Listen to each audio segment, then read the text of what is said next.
নিউটনের মাথায় আপেল পড়ার গল্প সত্য, মিথ নাকি বিস্ময়? একটি আপেল, একজন মানুষ, একটি প্রশ্ন। আপেলটা সবসময় নিচে পড়ে কেন? এই আপেল কি শুধু একটা ফল, নাকি মানব ইতিহাসের সবচেয়ে বড় বৈজ্ঞানিক আবিষ্কারের চাবিকাঠি? গল্পটা শুরু হয় 1966 সালে। ইংল্যান্ডে তখন চলছে ভয়াবহ প্লেগ। ক্যামব্রিজ বিশ্ববিদ্যালয় বন্ধ। নিউটন ফিরে গেছেন গ্রামের বাড়ি ওলস্ট্রফ ম্যানরে। বাগানে বসে থাকতে থাকতে হঠাৎ তিনি দেখলেন একটি আপেল গাছ থেকে পড়ে গেল, এবং তখনই তার মনে প্রশ্ন এলো, কেন আপেল সবসময় সোজা নিচেই পড়ে? এবার প্রশ্ন হলো, আপেলটা কি তার মাথায় পড়েছিল, যেটা নিয়ে সবচেয়ে বেশি আলোচনা? না, নিউটন কোথাও বলেননি যে সেটা তার মাথায় পড়েছে। এই মাথায় আপেল গল্পটা মূলত পরবর্তীকালে মিডিয়া আর লেখকদের নাটকীয় উপস্থাপন।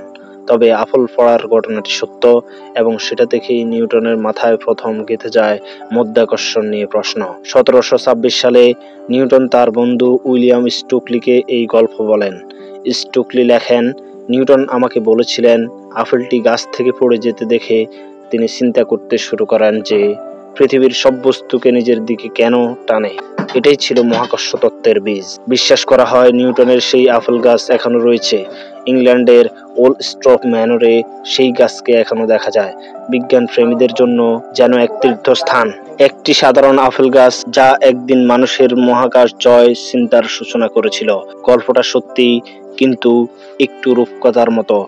মাথায় আপেল পড়ে হঠাৎ এক সেকেন্ডেই কিছু হয়ে যায় না, কিন্তু প্রশ্ন করার মানসিকতা, চারপাশকে দেখা, সেই জ্ঞানই পৃথিবী বদলায়। তাই মনে রেখো, একটি ছোট প্রশ্ন থেকেই শুরু হতে পারে একটি বিপ্লব। আপনি কি কখনো এমন কোনো দৃশ্য দেখেছেন?